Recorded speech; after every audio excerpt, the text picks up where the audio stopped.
Hello friend, मु गोटे नुआ भिडियो नहीं कि आपण मान पाखक आसी। एटा आमर गोटे सोशल साइंस रो भिडियो टी एथिरे आमे हिस्ट्री जियोग्राफी पॉलिटी रो विभिन्न प्रकार क्वेश्चन गुडा डिस्कशन करबा। क्वेश्चन गुडा सहित ताहार रिलेटेड की फैक्ट गुडा को मध्य आमे डिस्कशन करबा। चलंतु ए भिडियो टी को स्टार्ट करबा। Social science, history, polity, geography तीनटे एथिरे मिक्स अप क्वेश्चन थिबो। आउ ए क्वेश्चन गुडा प्रीवियस ईयर सिटी रे प्रीवियस ईयर नहीं तो आमर 2014 जो प्रीवियस ईयर क्वेश्चन आसची एगुड़ा सब एगुड़ा आम डिटेल हिसाब से जानिबा। फास्ट क्वेश्चन, निम्नलिखित केउं जुगरे मानव कृषिर आविष्कार करथिला? मनुष्यर प्रस्तर वा पत्थर व्यवहार को लेकिरी ताहाको मध्य तीन भाग विभक्त कराइछि। पुरातन प्रस्तर युग, मध्य प्रस्तर युग, नूतन प्रस्तर युग।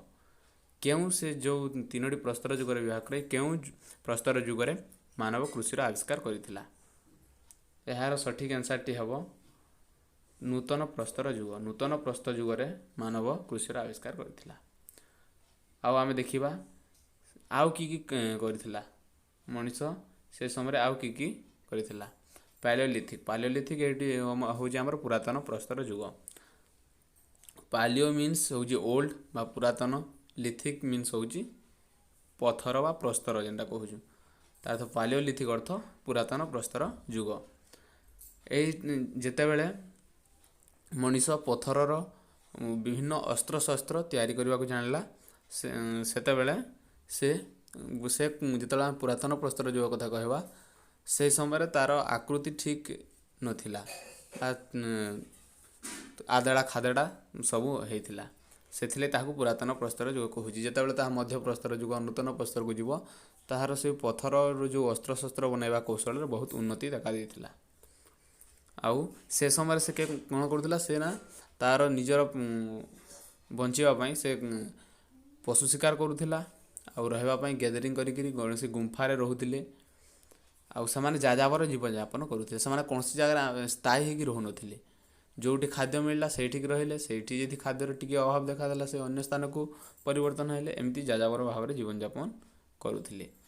तांकर सेमित किछि घर नथिला। से प्लेस टू प्लेस जाइकरी सेठार देखि गुंफा देखि समाने रहि आउथिले। आउ समाने केवल पशु शिकार ऊपर ही निर्भर थिले। सेते बेले कोनसी कृषि कार्यर व्यवस्था आसी नथिला। एटा मने रखिबे। जो आमे कहूछु पुरातन प्रस्तर युग रे कृषि कार्यर व्यवस्था होय नथिला। आउ से समय रे समाने हमर पुरातन प्रस्तर युग रे तांकर गोटे बहुत बड़ उद्भावन होछि। समाने नियार व्यवहार जानि सारिथिले।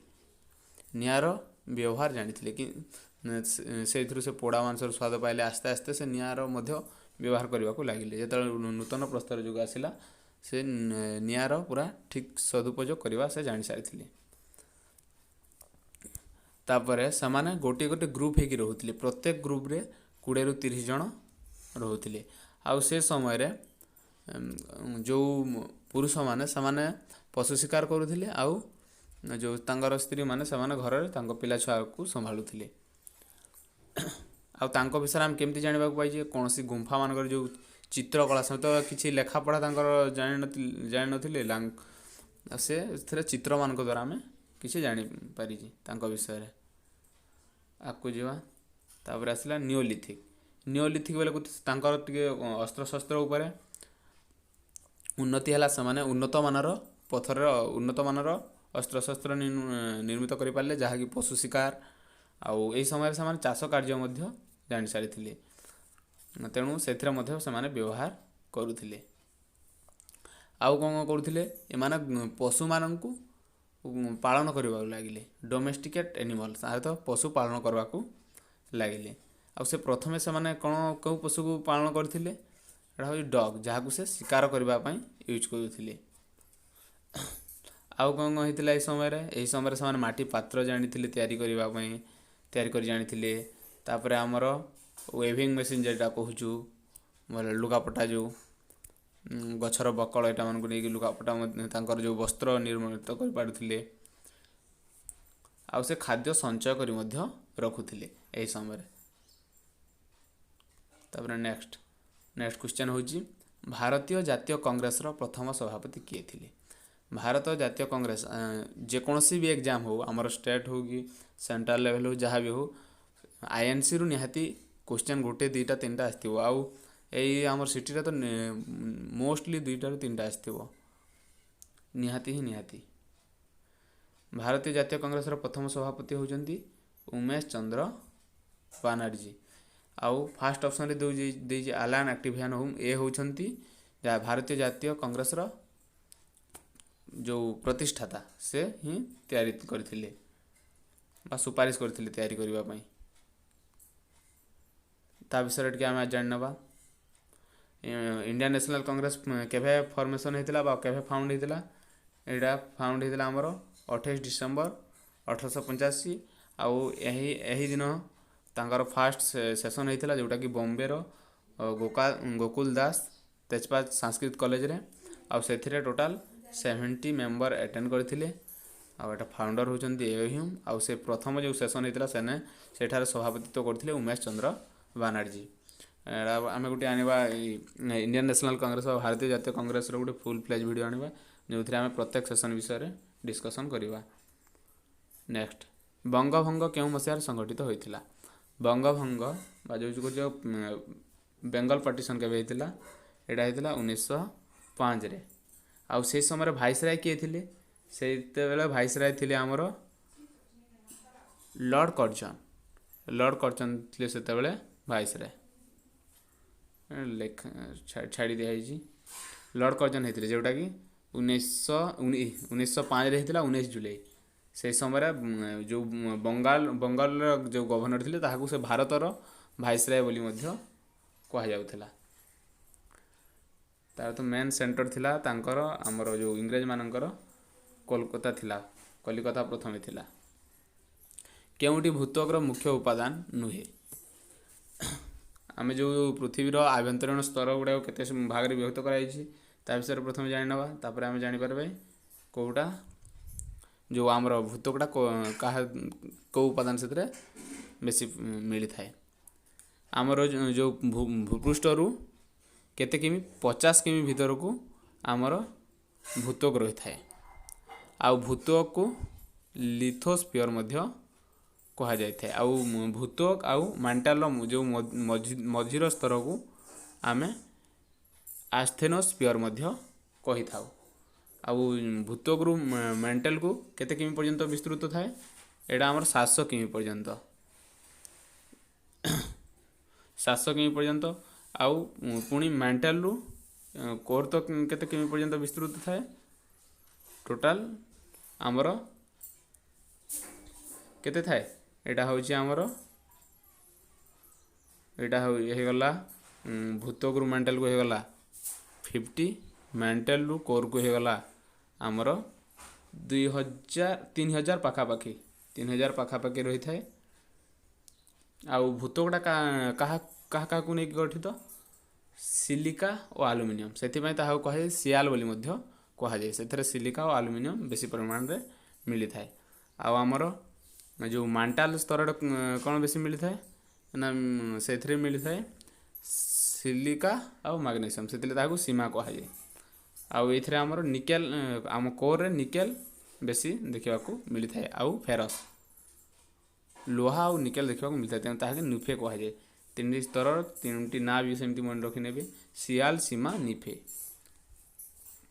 आउ कोर को मध्य दुई भाग विभक्त कराई आउटर कोर और इनर कोर भाव में आउटर कोर इनर कोर भाव में विभक्त कराई आउ मेंटल को सेमती लोअर मेंटल अपर मेंटल बोली मध्य विभक्त कराई मन रखी। नेक्स्ट क्वेश्चन ना तार पूर्व क्वेश्चन देखी नवा तार यार कौ क्वेश्चन हम भूत्वक मुख्य उपादान कौन सियाल सिलिका और आलुमिनियम कि से बेसी परिमाण कौन थाए सिलिकॉन बेसी परिमाण थाए ए आंसर हम सॉरी भूत्वक उपादान नुहे कही सिलिकॉन आलुमिनियम अंगार लौह ए भितर कौन टी भूत्वक उपादान नुहे अंगार अंगार कौन पे हेब ना कहल कारण आमर भूत्वक उपर स्तर में केवे अंगार तैयारी होई न थाए जो आमर कौन भूमिकंप है कौन जहाँ जेकोसी प्राकृतिक विपर्य है से बड़ बड़ वृक्ष गुड़ा माटी भितर चापी हो रही है ताहा आमर भूत स्तर रही न था ताहा बहुत भीतर को रही है से तार आंसर हम अंगार हम यहाँ उपादान नुहे सिलिकन आलुमिनियम लौह यहाँ मैंने हम किंतु अंगार हम नहीं। नेक्स्ट क्वेश्चन को जीवा। नेक्स्ट क्वेश्चन है क्यों आधार लोकसभा गोटे राज्यर प्रतिनिधि संख्या निरूपण कराए। गोटे राज्य रे जो लोकसभा प्रार्थी निर्वाचित हेबे को आधार रे हेबे से राज्यर जनसंख्या अनुसार से राज्यर जनसंख्या केते से अनुसार से लोकसभा प्रार्थी निर्वाचित हेबे आमर संसद को बा लोकसभा को। जमती आमर ओडिशार लोकसभा सदस्य संख्या केते 21 एटा कहा अनुଯାয়ୀ आमर राज्यर जनसंख्या अनुଯାୟୀ। सेमती कौ राज्यर जनसंख्या अधिक मध्य प्रदेश से मध्य प्रदेश रे लोकसभा प्रार्थी संख्या मध्य अधिक सेठारो अधिक प्रार्थी निर्वाचित होता। नेक्स्ट क्वेश्चन लोकसभा विषय जानवा। लोकसभा को लोअर हाउस कहा जाए आउ लोकसभा को निर्वाचित होगापाई मिनिमम एज बा सर्वनिम्न आयु 25 वर्ष दरकार। आउ केतोटी लोकसभा केतोटी सीट अच्छी 550 टी। आउ एठार जो इलेक्ट होती मेंबर से केते डायरेक्टली इलेक्टेड होती लोक मैंने सीधा सड़क भोट दिखती और नियुक्ति करती जहाँ को प्रत्यक्ष नियुक्ति कहा जाए। आउ एठार वर्तमान स्पीकर लोकसभा जो अच्छी सेठारे जो सभागृह परिचालन करने जड़े स्पीकर नियुक्त कराई थे। वर्तमान स्पीकर किए स्पीकर होचंती OM बिरला अछंती वर्तमान। नेक्स्ट राज्यर विधान परिषद सृष्टि व विलोप निमंते प्रस्ताव प्रथमे केउठारे आगत कराए। गोटे राज्य रे समस्त राज्य रे तो विधानसभा थाए ही थाए किंतु से राज्य रे यदि से विधानसभा सृष्टि व विलोप करने चाहिए प्रथमे प्रस्तावटा कौटी आगत कर से राज्यर विधानसभा प्रथमे आगत कर ताहा संसद व पार्लियामेंट को पठाଯିव से विचार होकर पुणी सेठार स्थापित करा किंबा विलोप भी करा जाई परिबो किंतु प्रथमे कौटे आगत करा जाए प्रथमे संपृक्त राज्यर विधानसभा। नेक्स्ट क्वेश्चन नियुक्त मध्य केउटी राज्यसभार एक स्वतंत्र क्षमता अटे।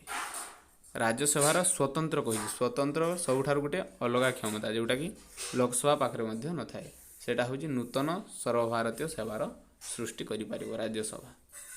राज्यसभा विषय किसी जानवा एठा को ऊपर हाउस कहा जाए। आउ राज्यसभा को निर्वाचित होगापाई मिनिमम एज बा सर्वनिम्न आयु 30 वर्ष। वर्तमान केतोटी सीट अच्छी 245 टी सीट। आउ एमाने प्रत्यक्ष भाव में नियुक्ति होता सीधा सड़क नियुक्ति हो न आम जो राज्यसभा सॉरी राज्यसभा विधानसभा जो आम जहाँ भी MLA बा मेंबर ऑफ असेंबली जो नियुक्ति आम जो बाछुचे बा जो जहाँ भी भोट देकी बाछुचे से भी भोट देकी जड़े जड़े राज्यसभा प्रार्थी को बाछे आउ से इलेक्ट हे इनडायरेक्टली से कह सीधा सड़क नुहे। आउ जो राज्यसभा अच्छे सेठार सभागृह परिचालना कर किए करती चेयरमैन जो होती से आमर भाइस प्रेसिडेंट को चेयरमैन भाव से नियुक्ति करा जाय थाए। वर्तमान भाइस प्रेसिडेंट अच्छा वेंकैया नायडू। नेक्स्ट क्वेश्चन क्यों महादेश दे मकर क्रांति रेखा जाइछि। क्यों महादेश दे मकर क्रांति रेखा जार आंसर हम आफ्रिका। आउ कौ देश दे जाइछि ऑस्ट्रेलिया देश दे मध्य जाइछि। एटा होछि हमर इक्वेटर जहाँ कि 0 डिग्री इक्वेटर आउ एटा होछि हमर टॉपिक ऑफ कैंसर जहाँ उत्तर गोलार्ध रे अवस्थित कर्कट क्रांति कहा जाए 23 डिग्री हाफ रे मन रखिए 23 डिग्री हाफ नॉर्थ आउ एटा होछि 23 डिग्री हाफ साउथ जहाँ कि मकर क्रांति कहा जाए। आउ एटा हमर आफ्रिका ऑस्ट्रेलिया देखि मध्य जाइछि। नेक्स्ट क्वेश्चन वेदर अर्थ कौन। वेद अर्थ हूँ ज्ञान। या विषय आउटे जानवा केतोटी वेद अच्छी 4टी वेद अच्छी ऋग साम यजुर अथर्व। आउ वेद किए रचना करथिले आर्यन माने आर्य माने रचना करथिले आर्य मानकर भाषा कोटी संस्कृत भाषा। आउ वेद को ଶୁଣି ଶୁଣି ଯେହେତୁ ମନେ ରଖେ ଯାଇଥାଏ ତେଣୁ ତାହାର ଅନ୍ୟ ନାମ ଶ୍ରୁତି ମଧ୍ୟ ବୋଲି କୁହାଯାଇଥାଏ।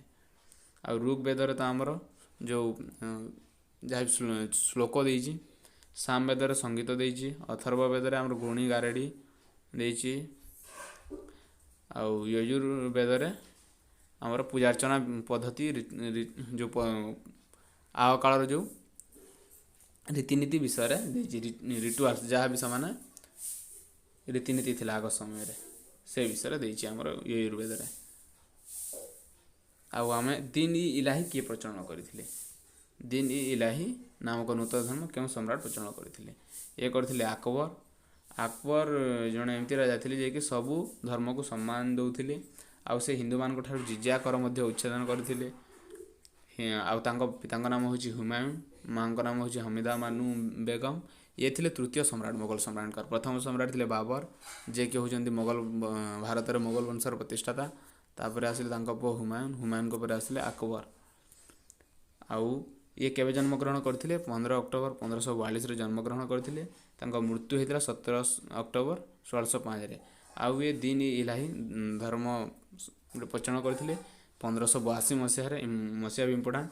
ଆଉ ସେ କ'ଣ କରିଥିଲେ ନା, ଯାହା ବି ଧର୍ମ ଅଛି ସବୁ ଧର୍ମର ଯେଉଁ ମୁଖ୍ୟ ମୁଖ୍ୟ ଗୁରୁମାନଙ୍କୁ ଡାକୁଥିଲେ, ଆଉ ସେ ଗୋଟିଏ ଫତେପୁର ସିକ୍ରିଠାରେ ଗୋଟିଏ ଇବାଦତ ଖାନା ନିର୍ମିତ କରିଥିଲେ। ଆଉ ସେଇଠାରେ ସେ ଧର୍ମ ବିଷୟରେ ଆଲୋଚନା କରାଯାଉଥିଲା। ନେକ୍ସଟ ତାଙ୍କ ଯେଉଁ କୁହାଯାଉଛି କବର କେଉଁଠି ସ୍ଥାପିତ ଅଛି? ଆଗ୍ରାରେ।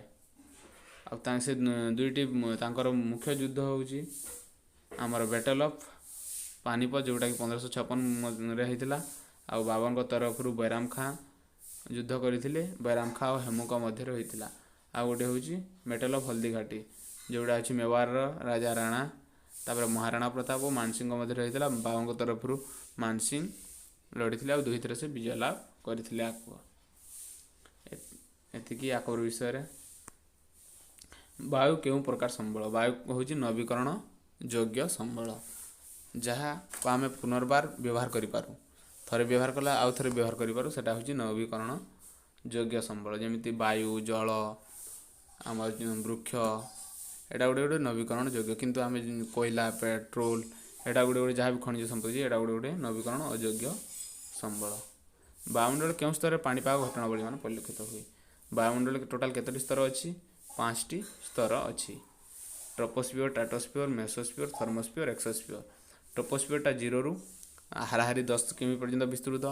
ତାପରେ ଷ୍ଟ୍ରାଟୋସ୍ଫିୟରଟା 10ରୁ 50 କିମି ପର୍ଯ୍ୟନ୍ତ। ଏମିତି ଆକୁ ଆମର ଷ୍ଟ୍ରାଟୋସ୍ଫିୟରରୁ ମେସୋସ୍ଫିୟରକୁ 80 କିଲୋମିଟର ପର୍ଯ୍ୟନ୍ତ ବିସ୍ତୃତ। ମେସୋସ୍ଫିୟରରୁ ଥର୍ମୋସ୍ଫିୟର ପର୍ଯ୍ୟନ୍ତ 400 କିମି ପର୍ଯ୍ୟନ୍ତ ବିସ୍ତୃତ। ଥର୍ମୋସ୍ଫିୟରରୁ ଏକ୍ସୋସ୍ଫିୟର ପର୍ଯ୍ୟନ୍ତ, ଯାହା ବି ଆମର ଶୂନ୍ୟ ପର୍ଯ୍ୟନ୍ତ ବିସ୍ତୃତ। ଆଉ ଟ୍ରୋପୋସ୍ଫିୟରରେ ଆମର ଯାହା ବି ପ୍ରାକୃତିକ ଘଟଣାବଳୀ, ଯେଉଁ ଝଡ଼, ମେଘ, ତୋଫାନ ଯାହା ବି ହେଲା, ସବୁ ଏଇଟା ଆମର ଟ୍ରୋପୋସ୍ଫିୟରରେ ହୋଇଥାଏ। ଯାହା ଆଗ୍ନେୟ ଉଦ୍ଗୀରଣ ଏସବୁ ଗୁଡ଼ାକ ହୋଇଥାଏ। କିନ୍ତୁ ଷ୍ଟ୍ରାଟୋସ୍ଫିୟର କେଉଁଥିପାଇଁ ପଡ଼େ? ଯେହେତୁ ଟ୍ରୋପୋସ୍ଫିୟରରେ ସବୁ ହୋଇଥାଏ, ତେଣୁ କ୍ଲାଉଡ଼ ଦେଖାଯାଏ। ସେଥିପାଇଁ ଷ୍ଟ୍ରାଟୋସ୍ଫିୟରଟି ବାୟୁଯାନ ଚଳାଚଳ ପାଇଁ ବହୁତ ଇମ୍ପୋର୍ଟାଣ୍ଟ। ଆଉ ମେସୋସ୍ଫିୟରରେ କ'ଣ ହୋଇଥାଏ ନା, ଯାହା ବି ଆମର ଯେଉଁ ମେଟୋର୍ସ ବା ଯାହା କହୁଛୁ ଆମେ, ଗ୍ରହାଣୁପୁଞ୍ଜ ହେଲା କି ଆମର ଉଲ୍କା ହେଲା, ଏଗୁଡ଼ାକ ସବୁ ଯେତେବେଳେ ପଡ଼ିଥାଏ ଏଇଠି ଘର୍ଷଣ ହୋଇକି ଏଇଠି ଜଳି ଯାଇଥାଏ ଆମର ମେସୋସ୍ଫିୟରରେ। ଆଉ ଥର୍ମୋସ୍ଫିୟରକୁ ଆୟନୋସ୍ଫିୟର ବୋଲି ମଧ୍ୟ କୁହାଯାଏ। ଏଠାରେ ଆମର ବେତାର ତରଙ୍ଗ, ଯାହା ବି ସ୍ପେସ୍ ଏୟାରକ୍ରାଫ୍ଟ, ସ୍ୟାଟେଲାଇଟ୍, ଏଗୁଡ଼ାକ ମଧ୍ୟ ସେଇଠି ସ୍ଥାପନ କରାଯାଇଥାଏ। ଆଉ ଏଠାରେ ତାପମାତ୍ରା କେତେ? 1500 ଡିଗ୍ରୀ ସେଲସିୟସ୍। ଏକ୍ସୋସ୍ଫିୟରରେ ବହୁତ ହାଲୁକା ଗ୍ୟାସ୍ ମାନେ ଦେଖାଯାଇଥାଏ, ହାଇଡ୍ରୋଜେନ, ହିଲିୟମ୍। ଏତା ବିଷୟରେ ଏତିକି ଜାଣିବା। ବାୟୁମଣ୍ଡଳ କେଉଁ ସ୍ତରରେ ପାଣିପାଗ ଘଟଣା ପରିଲକ୍ଷିତ ହୋଇଥାଏ? ଏଇଟା ହେଉଛି ଟ୍ରୋପୋସ୍ଫିୟର ହେବ। ନେକ୍ସଟ ଏତିକି। ଭିଡ଼ିଓଟି କେମିତି ଲାଗିଲା ଜଣାଇବେ। ଆଉ ଧନ୍ୟବାଦ ସମ୍ପୂର୍ଣ୍ଣ ଦେଖିଥିବାରୁ।